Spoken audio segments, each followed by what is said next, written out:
À ma droite, je présente donc le poids lourd. Voilà. André Chéret.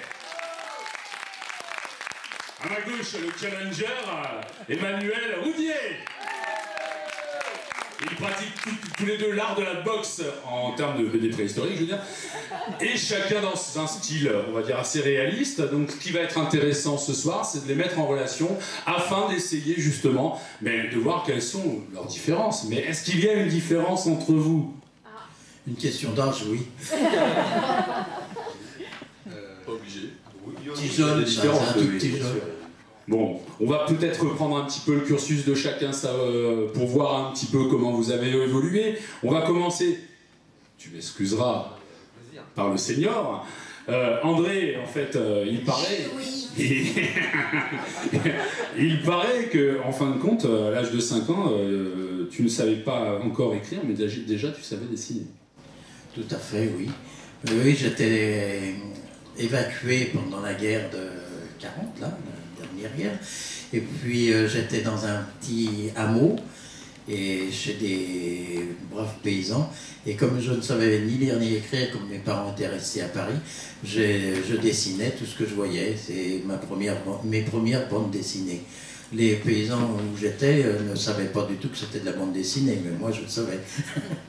Mais professionnellement, tu n'as pas évolué directement sur le métier de dessinateur? J'ai jamais évolué, moi. Ça m'aide. Mais en soi, pour reformuler donc ta question, ce que je veux dire, quel a été ton premier métier? Mon premier métier, ça a été de rentrer dans un atelier d'imprimerie où je devais monter à la photo retouche. J'y suis jamais monté et j'ai eu l'inspiration après ça de sortir de cette imprimerie qui me bouffait un peu les poumons. Et puis j'ai été dans un atelier où on faisait la publicité pour le cinéma, c'est-à-dire des grandes affiches qui étaient en façade de tous les cinémas, enfin de Paris. Et j'ai fait des grandes silhouettes, j'ai fait des grands panneaux que l'on effaçait 15 jours après, quand le film était fini. Et donc c'est des affiches de cinéma au départ, hein? C'est ça? Oui, oui. Complètement. Et c'est là que tu as attaqué le dessin? Oh non, j'avais déjà... Professionnellement, je veux dire. Professionnellement, non, j'avais déjà un petit peu travaillé dans des journaux, dans Rêve, dans des journaux féminins, où je faisais des couples... Mais à midi, tu nous as raconté une anecdote, là, justement, sur le fait que tu travaillais au lettrage au départ. Oui. Tu veux bien la raconter au public? Oui, j'ai commencé dans cet atelier de décoration. On m'avait mis aux lettres, à faire des lettres pour les titres de films. Et puis, bon, j'en ai fait quelques-uns. Et puis un jour, on m'a donné un grand papier craft qui était peint à l'huile. Et on m'a donné une photo qui était la photo de Pierre Freinet. Et j'ai fait ça comme je faisais d'habitude. C'est-à-dire qu'ils ont été un peu étonnés. J'ai arrêté de faire les lettres. J'ai fait le décorateur. Oui, ils se sont rendus compte que c'était une erreur de faire le lettrage, quoi, en gros. Hein. Oui, ouais, d'accord. Donc, à ma droite, donc, André Chéret, qui effectivement, après, bon, il y a eu l'histoire des bandes dessinées qui est arrivée, hein, le travail chez Vaillant, notamment, et en 1968, je crois, ça a commencé l'ébauche du personnage de Ram. Oui, tout à fait. Mais avant de 68, j'ai été à l'armée. Et à l'armée, j'ai rencontré... J'avais un grand bureau, j'étais à Baden-Baden, au quartier général. Non, j'ai rencontré Jean Giraud. Jean Giraud était le dessinateur de Blueberry, comme tout le monde connaît, et comme je m'embêtais un petit peu dans ce bureau, j'ai eu beaucoup d'autres dessinateurs qui sont venus, et après ça, on était 5 ou 6 dans ce bureau. D'accord. Ça devait être sympa, là, justement. Mais, et là, cette année, on regrette tous Jean Giraud qui est décédé cette année, bien sûr. Mais il y avait d'autres dessinateurs, et donc il y a une espèce d'émulsion qui est née au sein de l'armée, quoi. Oui, j'ai travaillé aussi pour Cœur Vaillant avec une histoire qui avait été faite par Pierre Koenig, qui est, je ne sais pas ce qu'il est devenu, mais bon. Et puis, on l'a fait passer en douce parce qu'on n'avait pas le droit de travailler quand on était à l'armée. Et donc, on a été quand même payé, c'était bien. Donc voilà, à ma droite, donc, pour le combat, un autodidacte, on va dire, du dessin, qui est un dessin plutôt intuitif. On a parlé même d'une inspiration, d'un génie. À ma gauche, Emmanuel Roudier... Le laborieux, qu'est-ce qui... Non, c'est bon, voilà. Qu'est-ce que tu nous dis? Je vous dis bonjour. Bonsoir. Bonsoir. Alors, tu veux que je te parle peut-être comment tu es venu au dessin, simplement. Ouais. Eh bien, d'abord, du dessin depuis tout petit. Pareil, depuis 2-3 ans. Enfin, voilà. Au début, quand j'étais tout petit, je dessinais vraiment avec plaisir les animaux, surtout les animaux préhistoriques, mais aussi les animaux de la jungle. Donc tout ça, c'était un truc qui me passionnait. Et puis ensuite, voilà, dessin toute mon enfance, sans arrêter. Et puis, des études d'archéologie qui ont été avortées parce que j'étais pas très sérieux. Et ensuite, donc du coup, ensuite, donc, j'ai fait des arts appliqués à Paris. Et là, j'ai appris un peu plus. J'ai pas vraiment appris à dessiner parce que je savais dessiner. J'ai appris à ouvrir un peu mon regard pour sortir un peu des stéréotypes qui m'enfermaient un petit peu à l'époque. Et donc, ça, voilà, j'ai fait ça 2-3 ans. J'ai envie de raconter des histoires en plus de les dessiner, vraiment de les écrire. Voilà. D'accord. Donc après, quand même, on va venir au sujet de cette table ronde, qui est la bande dessinée préhistorique. Donc pour revenir sur André, effectivement, l'aventure de Rahan est née en 68. C'est un personnage qui a dépassé la quarantaine. Mais quelle jeunesse, André Chéret? Oui, je suis toujours jeune.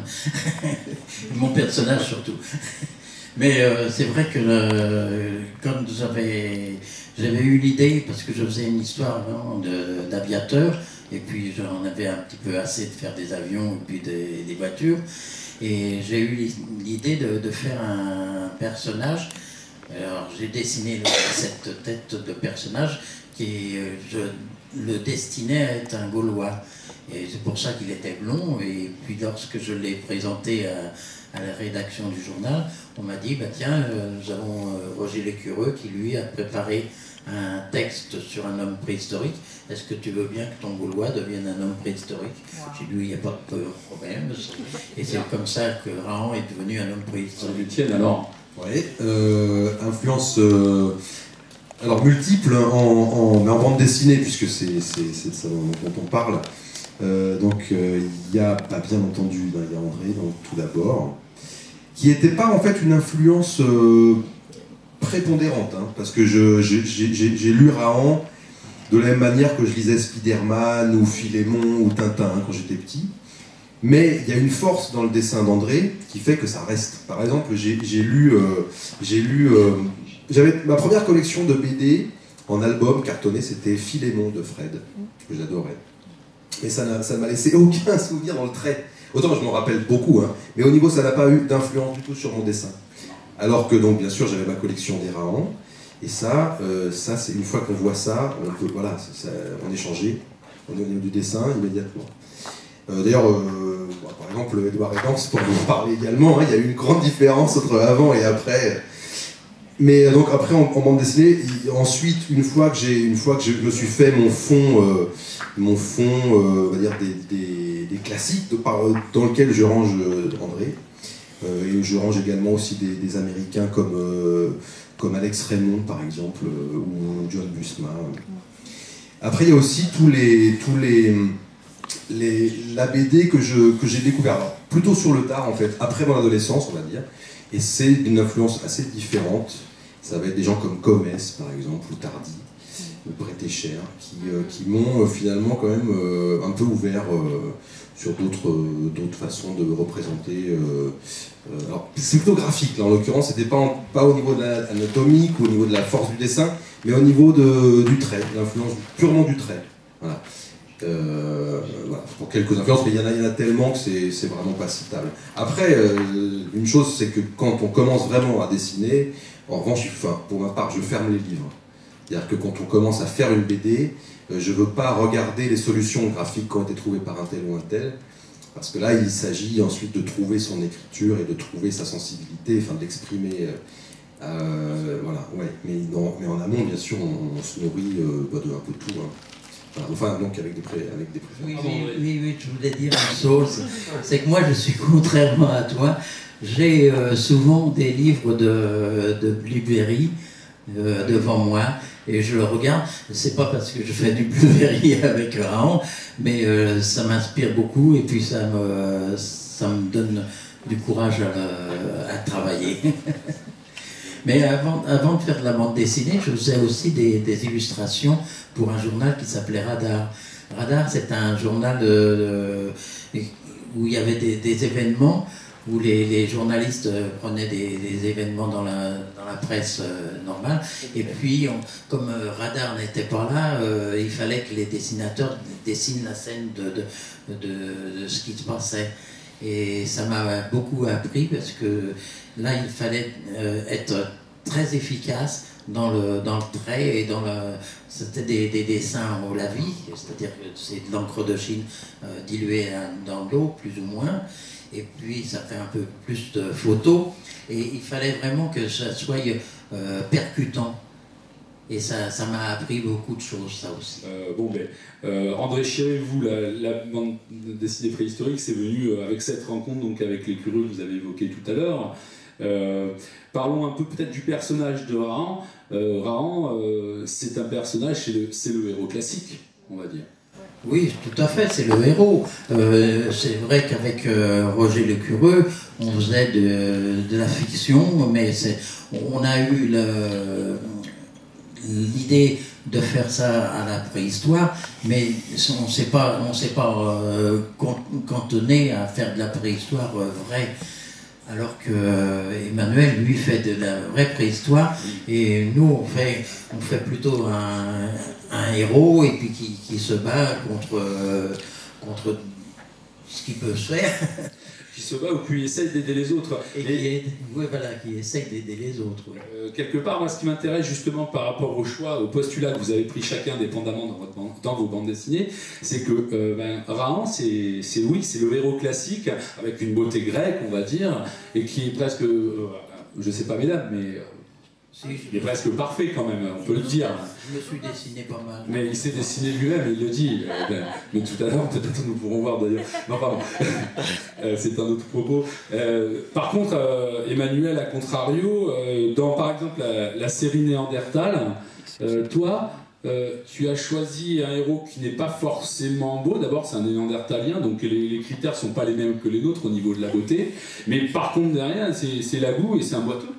Oui, c'est aussi un... Alors, là, en l'occurrence, c'est-à-dire que le propos était, en l'occurrence, de faire coller le choix du héros avec le sens de l'album que je faisais. Parce qu'évidemment, il y a une tradition, en fait, dans la BD des années 60-70 qui était avant tout de mettre en avant un personnage, alors c'était Tintin, c'était Rahan, et puis de lui faire vivre des aventures. Maintenant, c'est vrai qu'on a tendance, alors en tout cas moi c'est ce que j'essayais de faire, c'est-à-dire de privilégier avant tout une aventure et puis de voir quel héros pourrait la servir au mieux. Et donc j'ai cette histoire, elle devait mettre en scène des hommes de Néandertal, et donc il s'agissait de prendre à contre-pied l'image d'Épinal qu'on a sur l'homme de Néandertal, qu'on voit comme une espèce de sombre brute absolument terrifiante. Donc, de prendre un héros qui était tout l'inverse, un jeune gars, pas méchant, pas costaud, mais qui quand même qui a de mille qualités. Puisque, voilà. Après, c'est un archétype de héros aussi. Hein. C'est-à-dire que si on prend si on fait des parallèles avec tu parlais des Grecs, mais si on fait des parallèles avec les héros grecs, c'est un archétype. Il est dans l'archétype, on va dire, d'Héphaïstos, quoi, enfin de Vulcain, celui qui façonne mais qui est boiteux. Et qui est une espèce de porteur aussi de feu, d'une certaine manière, à une manière différente, parce que Rahan est très, si on veut faire des comparatismes grecs, est très apollinien, c'est-à-dire que... non, mais c'est bien, parce que c'est vrai, c'est quand même, on est façonné par ça. C'est-à-dire que c'est notre culture, notre façon de raconter des histoires est façonnée par la mythologie grecque, par exemple. Et on a clairement, là, en l'occurrence, des influences qui sont cons surtout pas, mais dans Rahan, on a vraiment un héros civilisateur qu'on appelle apollinien, il pourrait être prométhéen aussi. Il fait des proches finalement d'un héros comme Thésée, c'est un héros généreux, et Thésée invente la démocratie à Athènes, Rahan il invente la démocratie à la préhistoire. Et moi, en l'occurrence, voilà, donc je pars sur d'autres schémas, d'autres propos narratifs, mais finalement... À la base, avant d'en parler, à la base, c'est vrai que c'est un héros solitaire, contrairement au tien, qui recherche des gens pour s'en sortir. Ben, Rahan recherche aussi la compagnie des hommes qu'il rencontre. Et justement, il veut les faire évoluer dans le bon sens, c'est-à-dire de leur faire découvrir des choses que lui, il a découvert déjà un peu, et puis de les faire vraiment évoluer dans la préhistoire. J'ai une question là qui me vient. Au final, c'est vrai que quand on lit Rahan, c'est vrai, il apporte toujours une solution, quelque chose à l'attribut en soi. Mais est-ce qu'il y a eu des épisodes, je n'ai pas le souvenir, où en fin de compte, il croyait bien faire, ça se passe mal? Oui. C'est un peu plutôt l'anti-héros. Oui, il y a un épisode, il n'y en a pas 36, mais il y en a un au moins, où il a voulu faire... parce que c'était des enfants qui avaient été abandonnés plus ou moins par leurs parents. Ils étaient partis chasser, puis ils n'étaient pas revenus. Et Rahan a essayé de les convaincre de s'assembler pour pouvoir aller retrouver les parents. Et il y a un moment où il en prend plein la tête. C'est-à-dire il a des bleus, parce que il se fait tabasser par les mômes. Et c'est bien parce que il veut leur apprendre des choses, mais les enfants, ils veulent eux vivre leur aventure à eux. Oui, donc d'un côté, on a quand même Rahan qui est un personnage, solitaire, qui essaie d'aider les autres, mais qui ne reste pas, qui ne s'attache pas et qui part, alors que par rapport à Lagou, le personnage, lui, il va être obligé de rencontrer des gens également, mais de se les associer pour arriver à sa quête à lui. Ce qui est un peu le schéma d'ailleurs du jeu de rôle, hein, quelque part. Ouais, mais là en l'occurrence, peut-être qu'effectivement ça m'a marqué d'avoir pratiqué les jeux de rôle et d'en écrire encore. Mais non, c'est vraiment là, c'est pareil, c'est le propos de l'histoire. Parce que, alors, il y a des différences bien sûr entre le travail d'André et le mien. Le point commun, on va dire, qui est vraiment un point commun essentiel à mon avis, c'est les valeurs humanistes qui sont dans ces récits. Et simplement, le truc, c'est qu'on le montre pas de la même manière. C'est-à-dire que là où Rahan, lui, il a apporté finalement une parole de sagesse et d'intelligence, etc. Mais si, hein, quelque part. Voilà. En l'occurrence, Lagou, il le fait finalement à contrario, c'est-à-dire il le fait en partant un petit peu de ras le sol. Et puis c'est en rencontrant des gens, il va devenir un petit peu plus intelligent, un petit peu plus habile, un petit peu plus éduqué. Et puis effectivement, au fur et à mesure de son aventure, il crée une communauté finalement. Et donc comme effectivement, alors il n'a pas les qualités physiques d'un Rahan, donc il est obligé de s'entourer de compagnons pour pouvoir mener à bien son aventure. Parce que là, en l'occurrence, il y a quand même une grande différence, c'est que Néandertal, donc ma série, c'est 3 albums, et c'est une histoire bouclée, c'est-à-dire que c'est l'équivalent d'un roman en fait. Alors vraiment, c'est une saga. Donc voilà. Donc il y a une histoire finalement. Donc je me concentre vraiment sur vraiment la façon de raconter cette histoire au mieux. Assez différent pour Vohuna, ma première série, parce que le personnage, il a aussi des faiblesses, mais c'est pas les mêmes. Cheval Cabré, donc qui est le héros de ma première série Vohuna, physiquement, c'est quelqu'un d'extrêmement fort, il est très grand, il est puissant. Mais il a quand même contre les autres. Ouais, parce qu'il est un peu neuneux au début. Il est un peu niais. Il fait des... On parlera de la part d'autobiographie peut-être tout à l'heure. Mais écoute, on peut pas, mais on se connaît bien. Hein. Non, c'est bien que... Voilà. Oui, bien entendu. Oui, bien sûr. Oui, mais tant qu'on en parle un petit peu peut-être de l'autobiographie, est-ce qu'il y a une part autobiographique ou des choses, des petites choses personnelles qu'on met dans une bande dessinée? Ah oui, bien sûr. Même en traitant de préhistoire, quoi, je veux dire. Oui, bien sûr, on essaye le plus possible de de se rentrer dans le personnage, de faire voir qu'on est humain aussi, et puis... Alors là, c'est vrai que sur le personnage de Rahan, pour la valeur humaine, il y a un message qui est véhiculé dans les bandes dessinées, ça me paraît évident, c'est un art littéraire à part entière. Mais la force de Rahan, c'est vrai, c'est quand même l'idée de génie qu'a eu Roger Lescureux avec ce collier. Ce collier que chaque fois, je crois, chaque ancêtre de Rahan vient renforcer d'une griffe, parce que dans chacun des ancêtres, apporte quelque chose de nouveau. Alors, nous n'avons donc pas les 5 griffes car on a du mal. C'est-à-dire qu'au départ, quand j'ai fait la première histoire de Rahan, je lui avais fait un collier avec des griffes. Bon, c'est vrai, mais j'en avais mis, il y a des épisodes où, enfin pas des épisodes, il y a des vignettes où il y en a une dizaine, puis il y en a d'autres, il y en a 15, et puis après ça, Roger Lescureux a dit, mais tiens, on va lui mettre 5 griffes et on va leur donner une signification, c'est-à-dire une valeur symbolique, de façon à ce que renforcer la sagesse du héros. Et c'est pareil aussi pour le couteau. Il a un couteau, mais qui ne s'en sert que pour découper la viande. Mais pas l'humain. Oui, mais c'est vrai que la force de cette série Rahan, et c'est certainement pour ça que ça connaît encore aujourd'hui un tel succès, c'est que ça véhicule ces valeurs morales. Moi, je sais que personnellement, j'y étais sensible quand j'étais enfant et que ma sœur m'achetait cette bande dessinée, par exemple, ou mes sœurs, pardon, m'achetaient cette bande dessinée.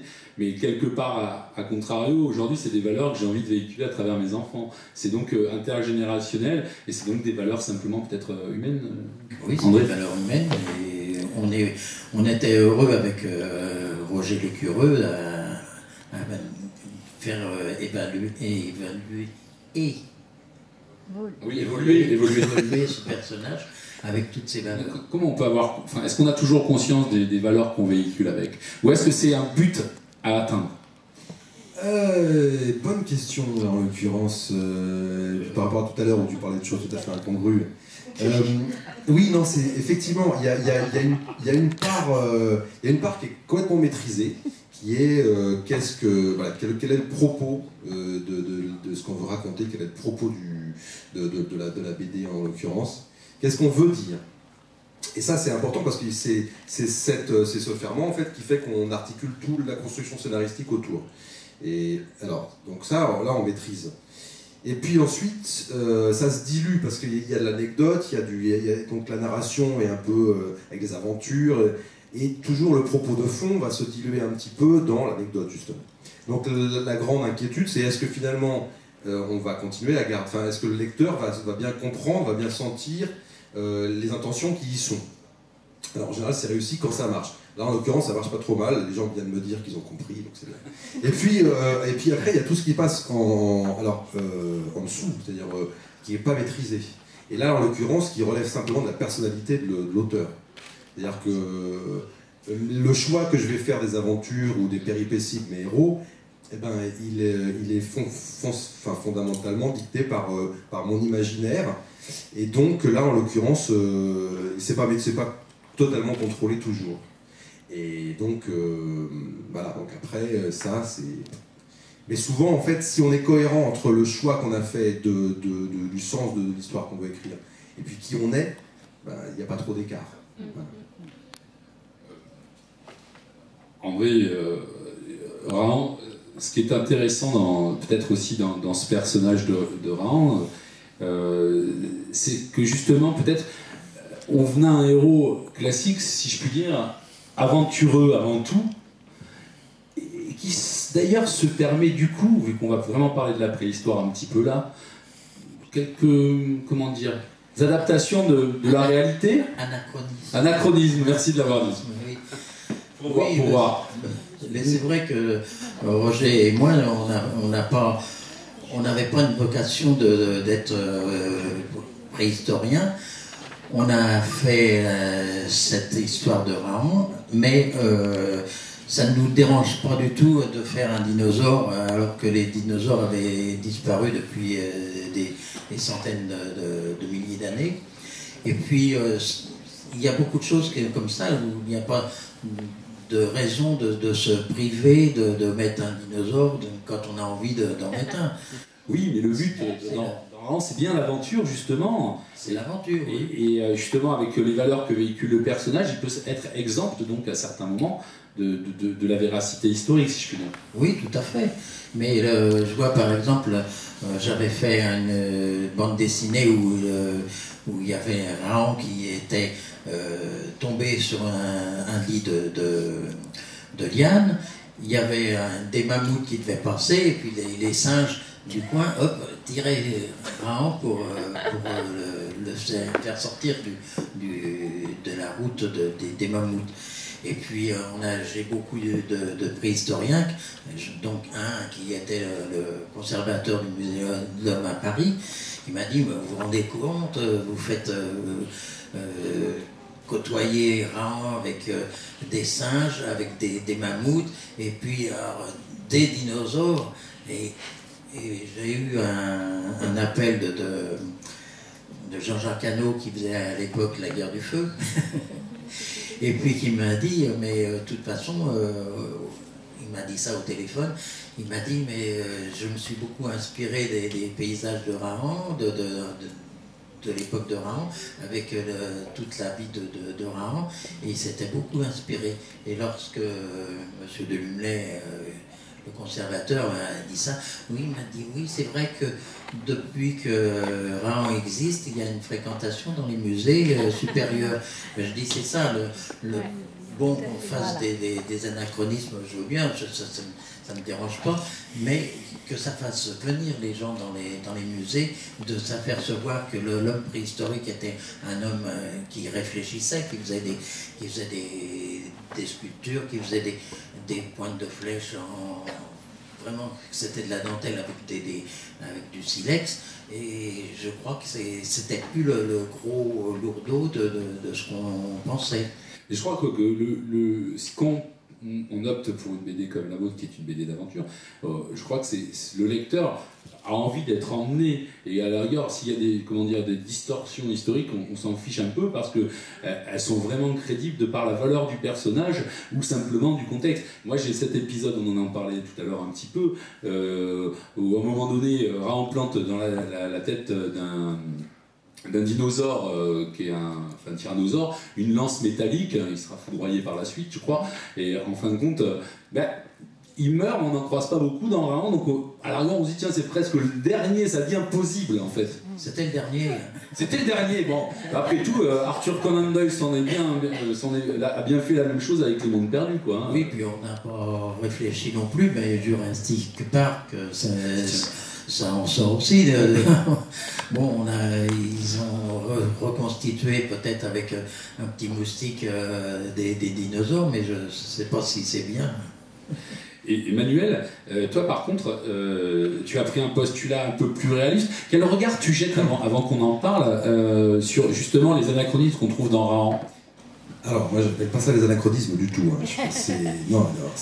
Pour moi, ce n'est pas du tout le propos de parler de science préhistorique dans Raon. C'est pas le propos. Ça présente une préhistoire synchronique, c'est-à-dire qu'en fait, qui mélange toutes les époques. Et c'est ça qui donne sa force à ce récit. En fait, il faut bien voir que la préhistoire, quand elle se constitue comme science, elle a pour ennemi juré la religion catholique. Voilà. Et donc la préhistoire se constitue sur le fait qu'elle nie totalement la genèse. Hein. Et ensuite, ça devient une science qui a beaucoup de portée.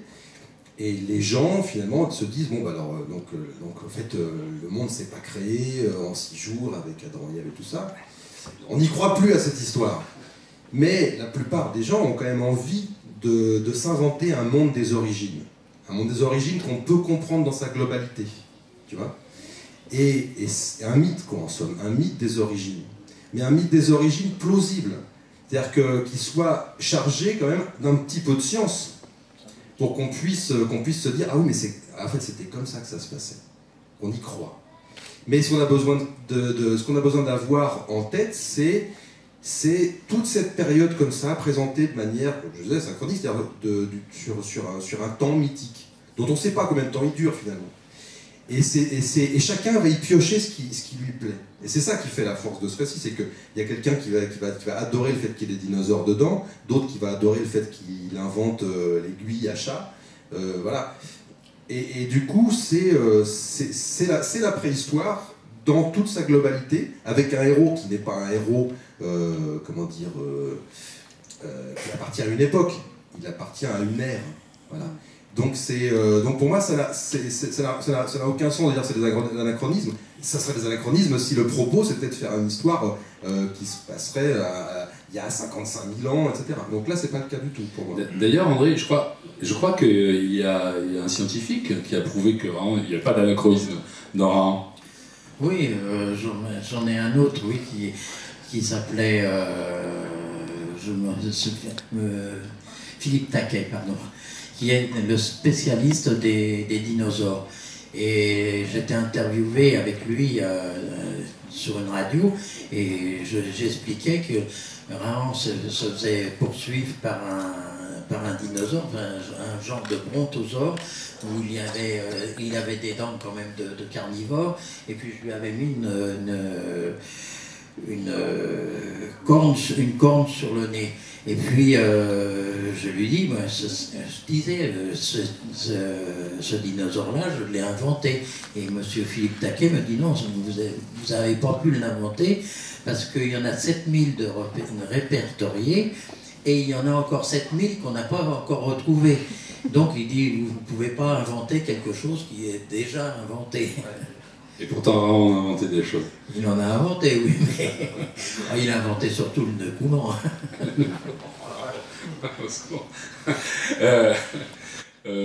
Emmanuel, alors, par contre, c'est vrai que dans la plupart de tes bandes dessinées, même celles qui sont plus axées sur la magie, peut-être comme Voona, mais sinon, peut-être le plus dans Néandertal, ou je ne sais pas encore, dans la future BD qui sortira prochainement, donc, il y a quand même un souci du réalisme historique, même lorsqu'on parle de magie, peut-être dans Voona. Oui, alors donc moi, le choix que j'ai fait, c'était vraiment de parler, en l'occurrence, alors là, pas de la préhistoire de manière générale, mais vraiment de période préhistorique. Et donc, voilà, c'est pas effectivement la même façon de procéder. Alors, dans Néandertal, je m'attaque à ce peuple, qui est donc notre cousin européen, nous, on est des Africains, notre cousin européen d'il y a, donc, on va dire, 50 000 ans. Donc, il s'agit de le représenter dans son cadre de vie, de l'époque. Il faut montrer à quoi il ressemble et comment il vivait. Donc là, j'essaie d'être le plus pointu possible. Idem pour Voona, qui est sur une autre période, puisque c'est la période de la rencontre entre les sapiens modernes, donc nous, et les Néandertaliens, mais donc il y a 35 000 ans, avec le maximum de documentation. La part de la magie dans Voona, elle tient au fait que, justement, il y a l'arrivée des hommes modernes. Et ce qui caractérise les hommes anatomiquement modernes, c'est, enfin, a priori, hein, parce que ça peut encore changer, on ne sait jamais. C'est ça qui est chouette d'ailleurs, c'est que ça évolue tout le temps. Mais donc, a priori, c'est qu'on arrive avec tout un imaginaire riche, avec une pensée symbolique très, très élaborée, l'art des cavernes, l'art des objets aussi, l'art mobilier.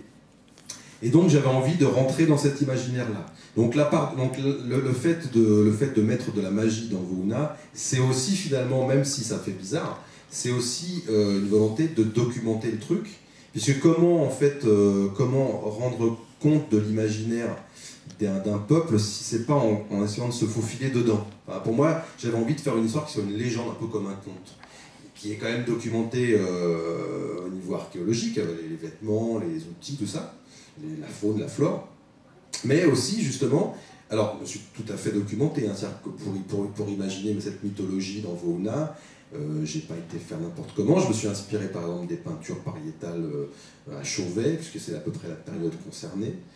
Donc la prépondérance du lion, du rhinocéros, de l'ours, mammouth bien sûr.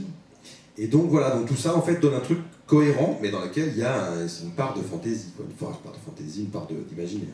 Et c'est documenté aussi. C'est pas parce qu'on est documenté, si je puis dire, ou qu'on a un souci de rigueur historique important, que pour autant on n'est pas attaqué. Parce que dans Néandertal, justement, là où tu étais peut-être au plus près de la science, tu t'es fait un petit peu attaquer aussi, parce que de toute manière, dans toutes tes bandes dessinées, tu as pris le postulat de faire parler les Néandertaliens, ce qui semblait impossible à l'époque. Apparemment... Non, mais là, c'est en l'occurrence, attaquer... C'est-à-dire les préhistoriens... non, mais si, mais c'est juste... Enfin, oui. C'est-à-dire que les préhistoriens, ils étaient très bienveillants, parce que on est tous d'accord. C'est-à-dire que, là encore, mais c'est le but du jeu. C'était ça qui était chouette, justement, dans cet échange que j'avais eu sur Internet ou dans des dédicaces. Les gens, ils étaient là, ils disaient oh, mais attends, c'est très documenté, tous tes animaux sont bien faits, les personnages sont bien faits, la taille des silex c'est très correct. Mais alors ils parlent comme Cyrano de Bergerac, quoi. Qu'est-ce que c'est que cette histoire? Donc comme si à un moment donné, là j'avais lâché l'affaire. Alors j'expliquais que non. Alors en l'occurrence, les hommes de Néandertal parlaient, et ils parlaient sans doute très bien. Mais il faut le justifier, parce qu'en fait, c'est un truc qui pose problème. Parce qu'on a justement, je reviens sur le côté du mythe, on a en tête un mythe qui est très fort, qui est le mythe de l'homme sauvage, qui est un mythe qui remonte au Moyen-Âge, puis même aux anciens, enfin à l'Antiquité, et voilà, qui persiste encore, et qui colore finalement la perception qu'on a des hommes préhistoriques. Et notamment, alors, on ne peut pas tellement maintenant colorer les hommes de Cro-Magnon avec ça, parce que les hommes de Cro-Magnon, c'est vous et moi. Mais les anciens, notamment les Néandertaliens, ils sont encore dans ce mythe-là. Et donc, ça fait des borborigmes. Alors donc, j'expliquais qu'en l'occurrence, bon, voilà, il y a un gène qui s'appelle le gène FOXP2, il y a l'osmioïde, il y a la taille des silex, il y a les sépultures, tout ça, fait tout un panel de choses qui nous font dire qu'à 95% de chances qu'ils parlaient comme toi et moi. Voilà. Avec, évidemment, pas tout à fait le même vocabulaire. Un vocabulaire sans doute beaucoup plus riche pour certaines choses, et plus pauvre pour d'autres, bien entendu. Mais on sait par exemple que les vocabulaires des peuples premiers, ils sont extrêmement élaborés sur certains points. Par exemple, les Inuits, ils ont 20 mots pour dire la neige. Voilà, donc, et en général, en termes linguistiques, plus un langage est proche de ses origines, enfin moins il a évolué, plus il est complexe. Un langage, il va avoir tendance à se simplifier en évoluant. Enfin, à part le français qui est un peu spécial. Voilà. Mais donc oui, donc j'avais été attaqué sur ce truc-là, mais après il y a toujours des détails. Enfin, en plus, le truc c'est que la science, même sur une BD qui est documentée ou qui essaie d'être documentée, on peut pas. Enfin, la science elle rentre pour 30% finalement dans le truc. Le reste, enfin, il faut toujours trouver voilà, il y a plein de moments dans l'histoire où on n'a aucun document qui peut nous aider. Et puis même voilà, c'est ça, c'est la fiction qui domine, bien sûr. Bien oui, et d'ailleurs, le domaine le plus proche de la fiction préhistorique, c'est la science-fiction. C'est pas le roman historique, c'est la science-fiction. Dans les valeurs que ça transmet, dans les propos, justement, d'interrogation sur l'humain que ça raconte, et puis dans l'approche, dans la façon de s'approprier la science, et puis ensuite de délirer avec. D'accord. Alors, peut-être pour faire... Je crois qu'on a fait un peu le procès des lecteurs, dans un sens ou dans l'autre, qui, en fin de compte, attaquent de toute manière une bande dessinée, voilà, au final. Mais non, peut-être un souvenir particulier à partager par rapport à ça, une attaque ou quelque chose autrement, pas particulièrement, si c'est le cas aussi. Moi, je peux dire une chose, c'est que depuis que Raon existe, il y a énormément de paléontologues, de conservateurs de musées, de gens qui fouillent et tout ça, qui se sont intéressés à la préhistoire grâce à Raon. Bon, ben c'est une petite victoire qu'on a, nous, même si on a des anachronismes. Et puis les scientifiques, il faut dire aussi une chose, c'est qu'il était un temps où ils disaient on prend 2 silex et on les tape ensemble et puis on allume un feu. C'est faux. Il faut d'abord 2 pierres différentes. Il faut un silex et puis un autre, je me rappelle plus ce que c'est. Et puis ça fait du feu. Mais le mieux, c'est de prendre un bout de bâton et puis de le frotter et puis d'arriver à faire une fumée et tout ça. Et ils en étaient encore, il y a 50 ans, ils en étaient encore à dire on ne peut pas faire par exemple une cité lacustre, les hommes préhistoriques ne pouvaient pas planter des trucs, des piquets pour faire une cité. Et là, si, c'est vrai qu'ils peuvent le faire. Il y a plein de choses comme ça que les préhistoriens s'aperçoivent qu'ils étaient dans l'erreur. Et par exemple, on a découvert récemment que les Cro-Magnons et les, je sais plus, et les Néandertaliens, voilà, ne se côtoyaient pas et puis ne pouvaient pas procréer. Et alors c'est faux. Il n'y a pas de raison, parce que c'était la race humaine, et qu'elle soit d'une différence peut-être infime, mais ils pouvaient faire tout ce qu'ils voulaient. C'est vrai, André, ce que tu dis, c'est en fait que la vision de la préhistoire a carrément évolué sur les 50 dernières années. Et quand on créera en 68-69, on n'avait pas franchement de sources vraiment fiables. Il y a plein de choses qui ont été revues, revisitées, et à partir de là, on avait peut-être plus de liberté. Tu veux dire ? Non, il y avait des sources très fiables à l'époque, hein, mais simplement elles étaient fiables pour l'époque. C'est-à-dire, c'est de la même manière que moi j'ai été prudent à la fin du 3e tome de Néandertal. J'ai mis une petite postface en disant, ça se trouve, dans 50 ans, on va rigoler, quoi, en voyant ce que j'ai fait.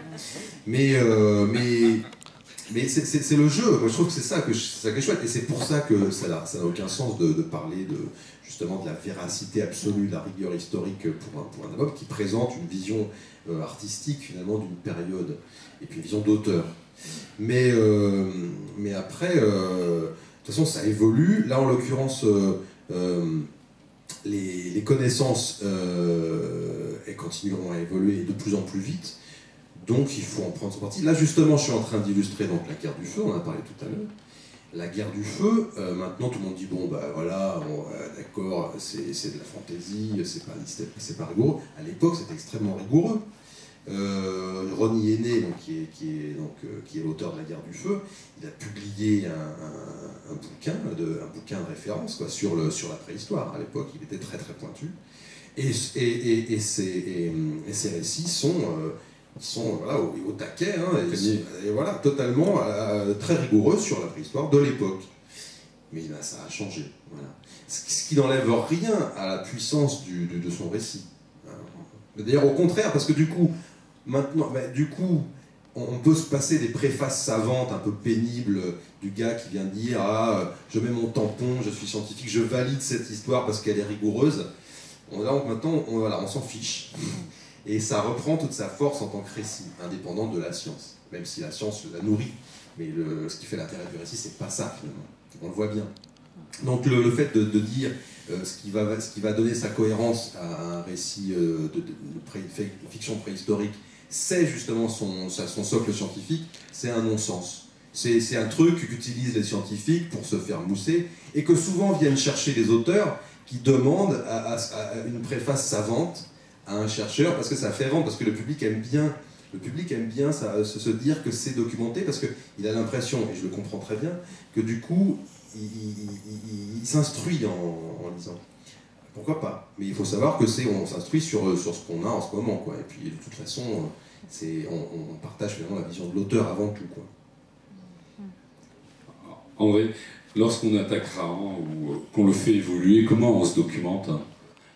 Est-ce que personnellement, toi, tu as ouvert des ouvrages de préhistoire exprès, ou est-ce que tu as décidé vraiment le postulat de faire de l'aventure et de représenter les choses telles que tu te les figurais? D'abord, c'est mon scénariste. Oui, il y a le travail de documentation du scénariste avant tout, bien sûr. Oui, mais après, il faut dessiner quand même, il faut passer au concret. Mais c'est vrai que j'ai quand même ouvert beaucoup de livres de préhistoire, et que c'était de la préhistoire d'il y a 40, 50 ans. Bon, et c'est vrai que ça a évolué, et que maintenant, on a beaucoup plus de choses qui sont découvertes, et puis qui annulent tout ce que les préhistoriens disaient au départ. Est-ce que l'évolution d'une découverte récente, ça conforte ton scénario? Alors oui, des fois, il y a des très bonnes surprises. André parlait justement du fait que maintenant on a la certitude que Sapiens moderne, enfin Homo sapiens et Homo neanderthalensis pouvaient être interféconds et donner des métis féconds, justement, non pas, ça faisait pas des mules, quoi.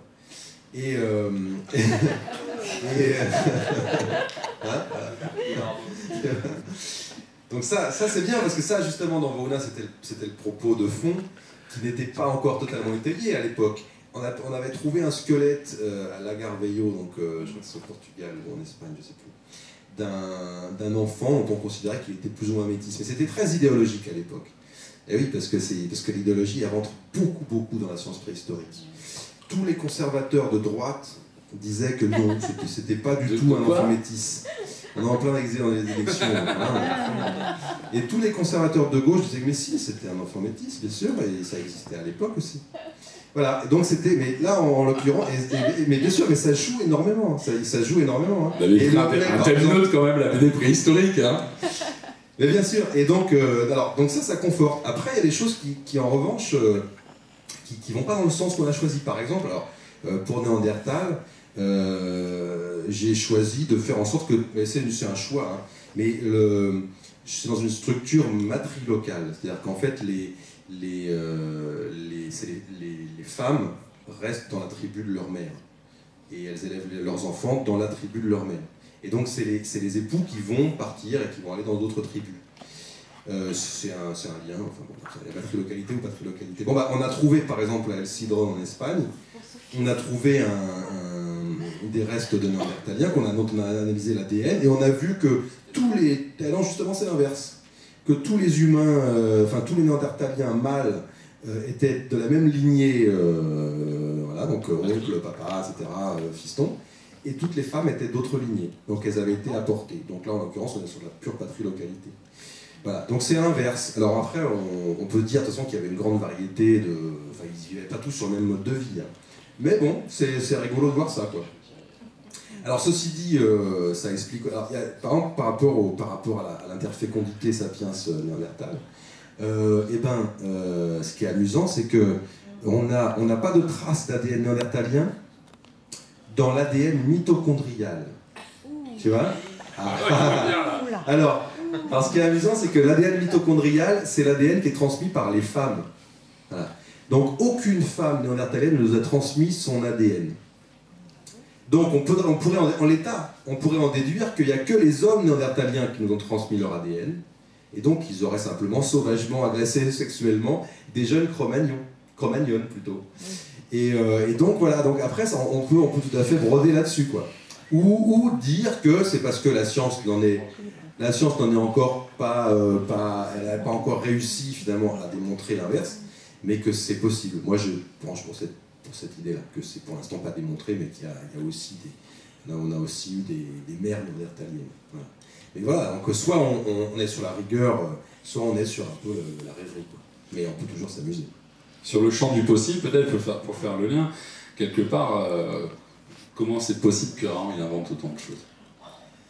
Parce qu'il est intelligent, comme l'homme. L'homme est intelligent, donc il peut inventer toutes les...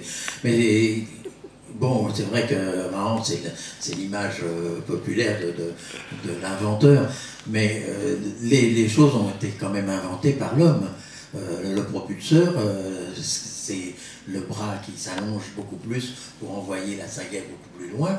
C'est l'homme qui l'a inventé. L'aiguille, il l'a inventé. Ils ont tout inventé, les hommes.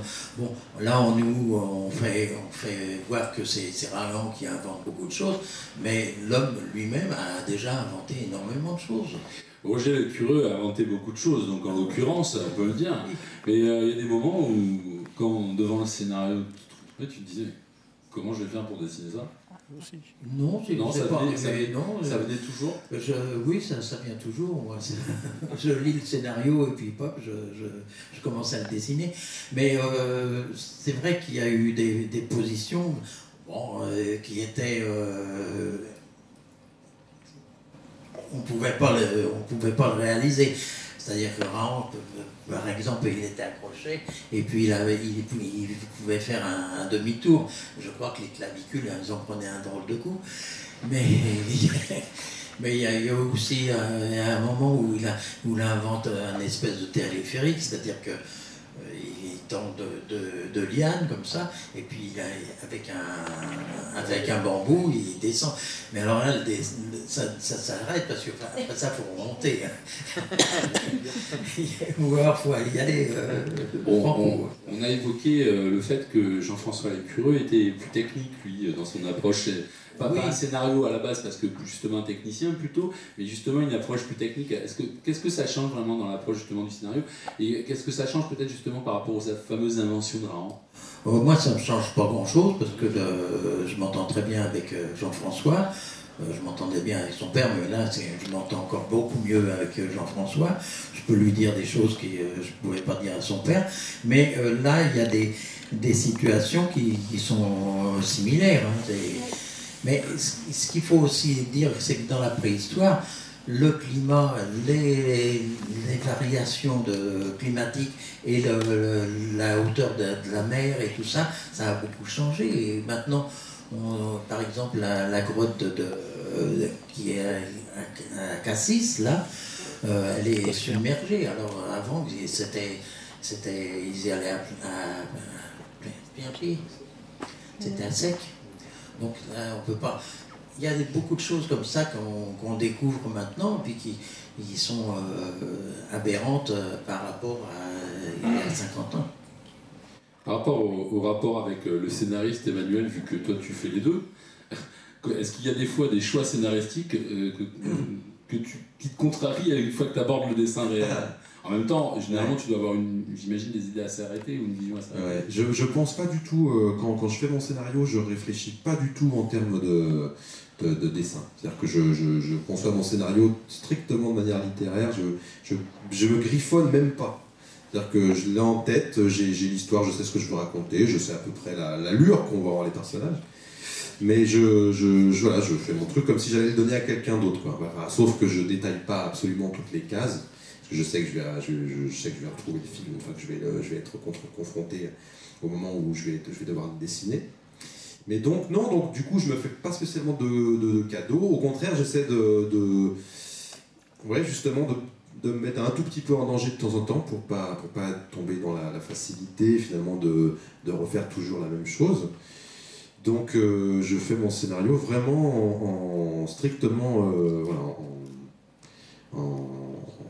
détaché de mon travail de dessinateur après. André, le dessin de Rahan est un dessin très dynamique, très fin et très dynamique à la fois.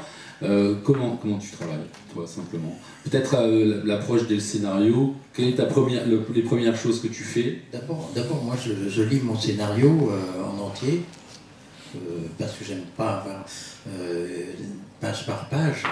Il faut que j'aille mon scénario en entier. Bon, dès l'instant que j'ai mon scénario, je commence à faire un petit croquis avec... je représente ma page dans à peu près 8 cm et puis 3 ou 4 cm de largeur. Et oui, presque une carte de visite. Et je fais mes dessins là-dessus, je fais ma mise en page. Et ce qui me fait avancer très vite, parce que je vois la disposition des personnages. D'abord aussi, je fais pas mes cases avant de faire le dessin, je fais les cases après avoir fait le dessin. C'est-à-dire que moi, les cases, je les mets après si j'ai envie de les mettre. Je les mets pas toujours. Et ce qui fait que le dessin sort de la case, sort de la page, et ça donne un dynamisme au dessin qui est beaucoup plus grand que si... je vois par exemple, j'ai connu un grand dessinateur que j'admirais beaucoup, mais il faisait un personnage avec une épée, il se précipitait, l'épée elle était coupée parce qu'il ne voulait pas sortir de la case, et puis les pieds aussi.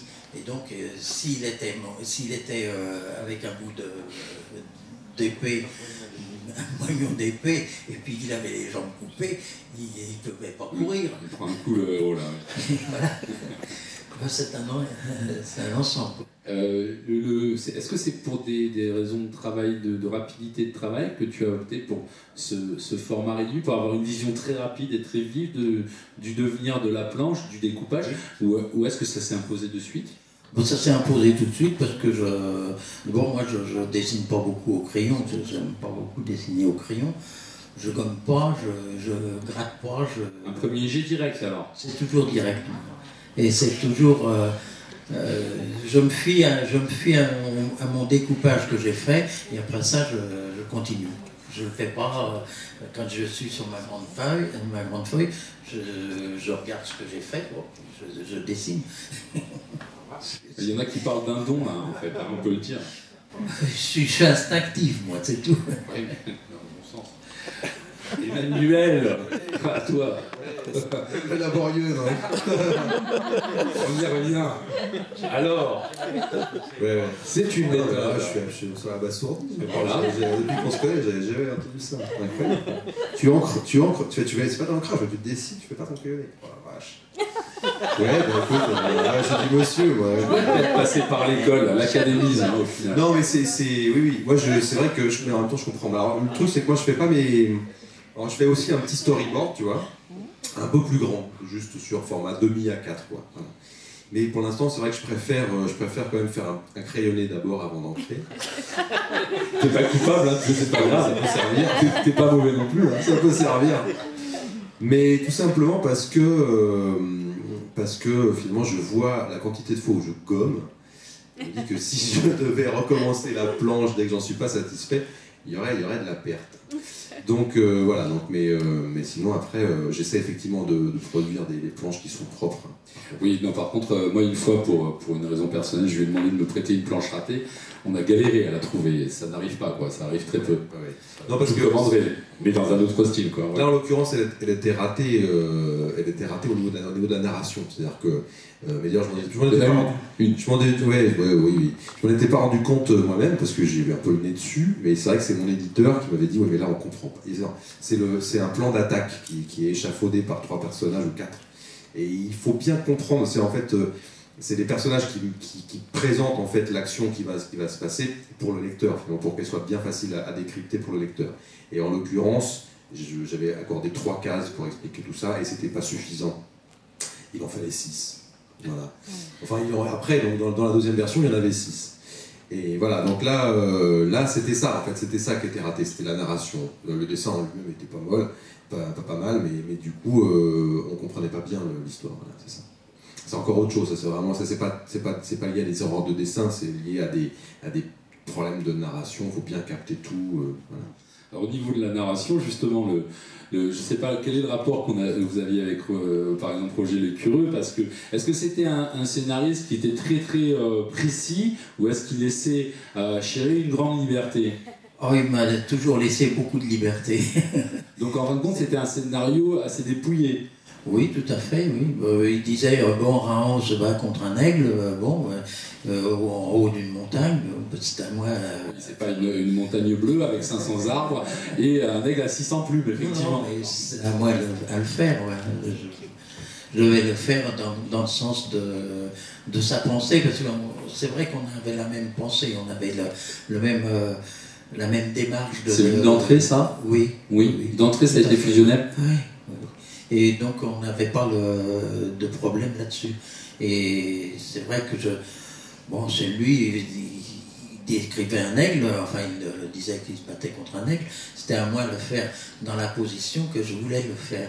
C'est-à-dire que ça dépendait de si Raon allait tomber, il fallait que je le fasse pratiquement vu du ciel.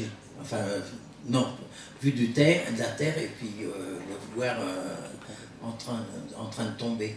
Et ça a été toujours comme ça a été vraiment des moments où il n'y a pas eu de contraintes. D'accord. Pour autant, j'imagine qu'avec le temps, il y a une complicité qui s'instaure davantage.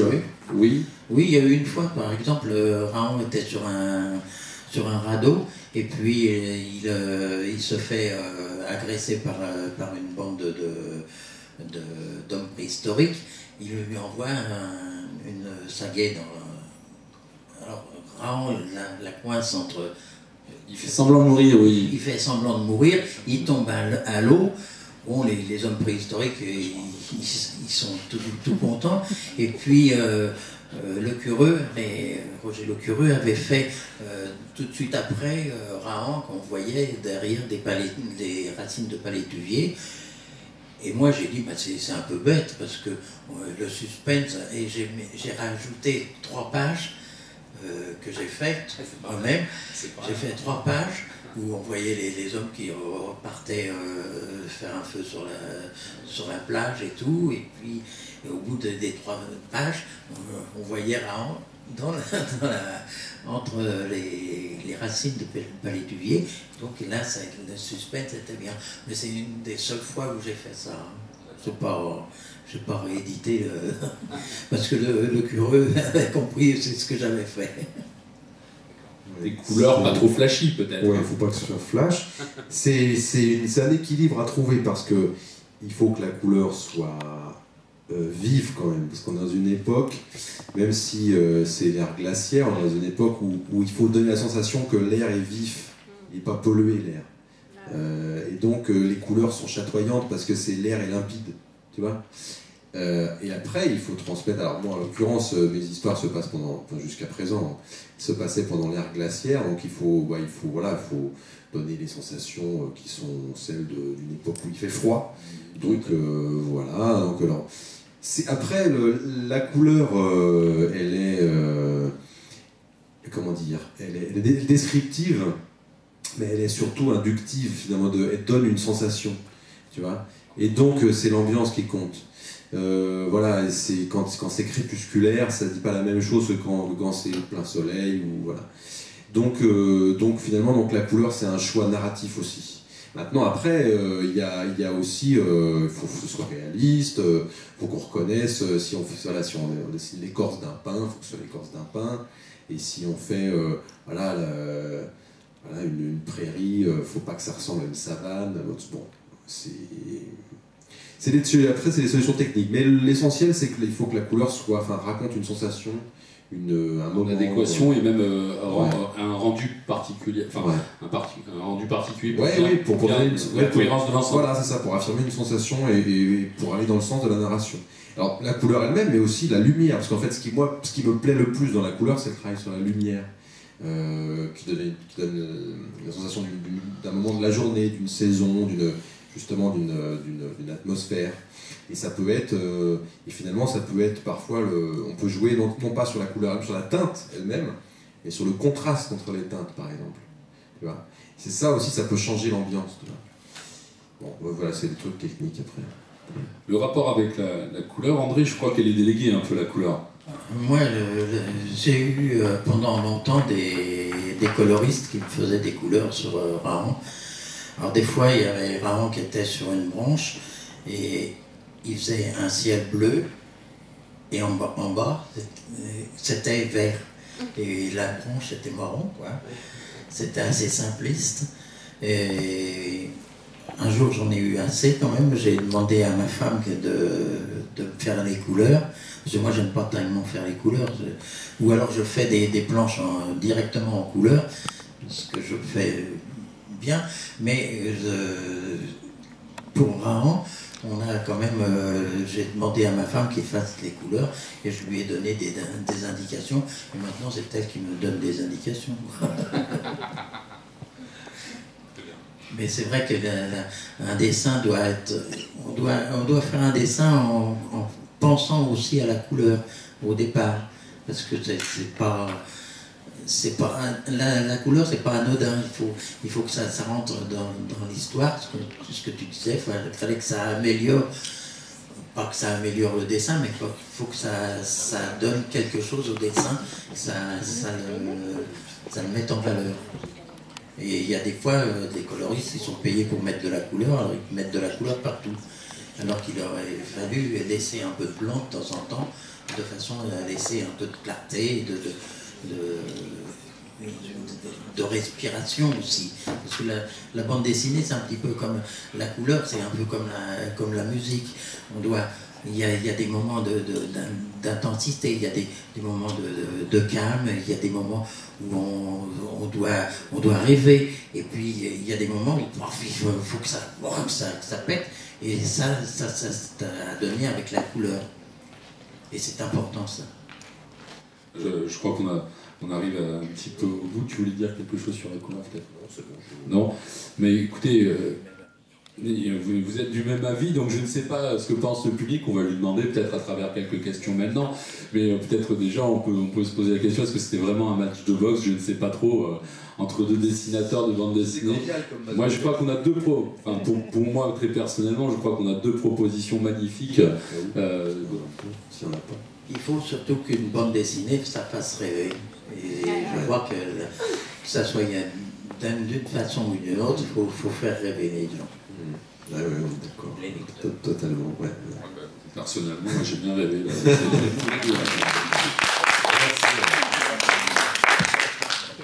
Monsieur Chéret nous a dit qu'il dessinait immédiatement, ce qui a soufflé un petit peu tout le monde, et surtout les grands spécialistes. Est-ce que vous travaillez plus vite?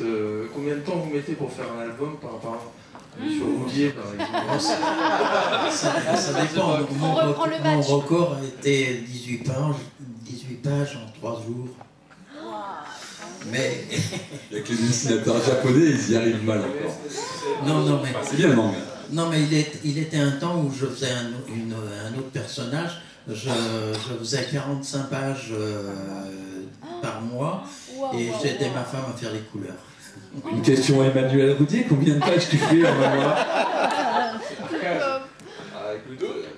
Non, je vais relativement vite, mais alors c'est pas sur ce rythme-là.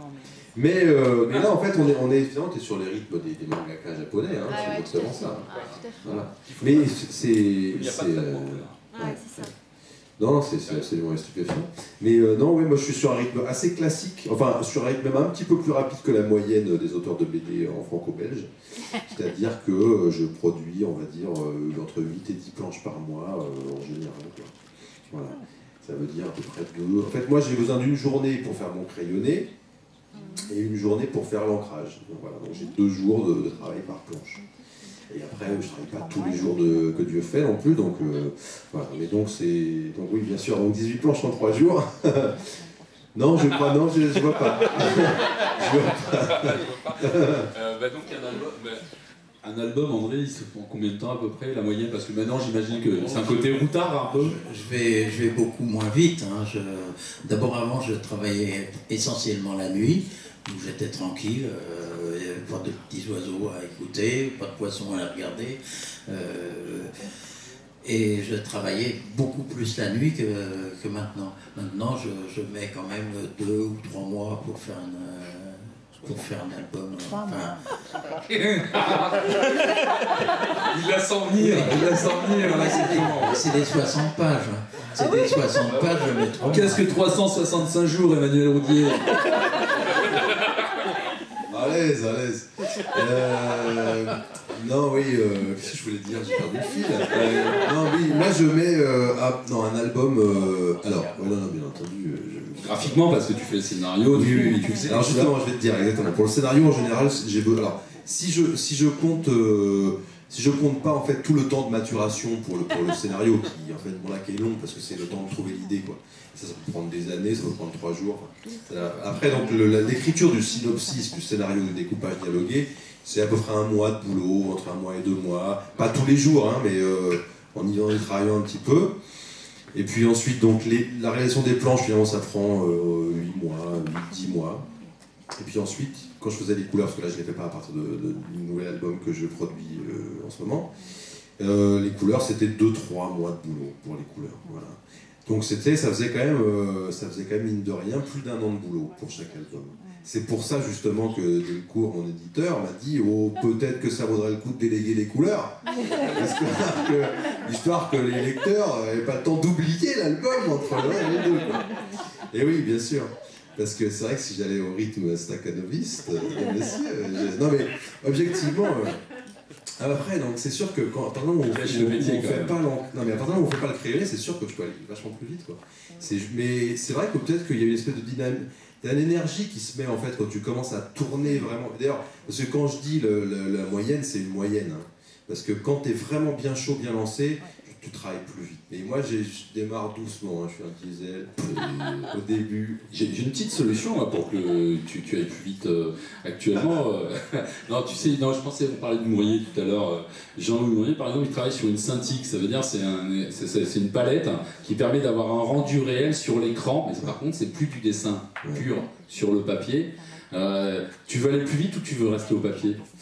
Non, je pense pas que ça aille plus vite en plus sur la scintille. Réellement, en fait, il m'a dit que non. Non, alors je sais pas, en l'état, au jour d'aujourd'hui, le matériel informatique m'intéresse pas du tout. Donc je m'en sers pour mettre le lettrage en fait dans les bulles, pour le calibrer, etc. Que tu crées quand même avant. Tu crées ton propre lettrage. Oui, je l'avais créé, mais là en fait on m'a demandé d'utiliser un autre pour la nouvelle BD parce que il est bien mon lettrage, mais il n'est pas hyper facile à lire, donc on m'a demandé que j'avais pas le temps d'en refaire un autre, donc j'ai pris un lettrage tout fait qui est très bien. Mais donc non, l'outil informatique me séduit pas, j'y trouve pas de plaisir, quoi. Après, je pense qu'il y a des gens qui sont habitués à ça, qui ont développé leur sensibilité en fonction. Moi, c'est un truc très froid, et alors je peux tout à fait le bosser, hein, ça m'est arrivé de faire des couleurs sur ordinateur, mais j'ai pas de sensibilité. Alors, on peut faire les couleurs en réfléchissant uniquement, hein. Mais donc c'est rationnel, quoi. Moi, j'ai besoin de tripatouiller mes pinceaux. Et puis pareil pour le goût de la synthique. Alors il paraît qu'il y a quand même un toucher agréable sur la synthique. Moi, j'aime bien le sentir le papier sous le crayon, quoi. Mais c'est une question d'habitude, j'imagine. C'est quand même un aller-retour un petit peu périlleux parce que tu es tout le temps en train de dessiner, de toucher une touche au clavier en même temps. Il y a un aller-retour, si tu veux, entre les deux. Si tu as une coupure de courant. Tu recommences à l'ancienne. Hein, la question était pertinente. Est-ce qu'il y en a d'autres dans la salle? Mais écoutez, messieurs, dames, je crois que nous arrivons donc au terme de cette rencontre. Je remercie infiniment André Chéré, cette table ronde notamment et toutes ces manifestations. C'est le début, comme vous le savez, je reviens en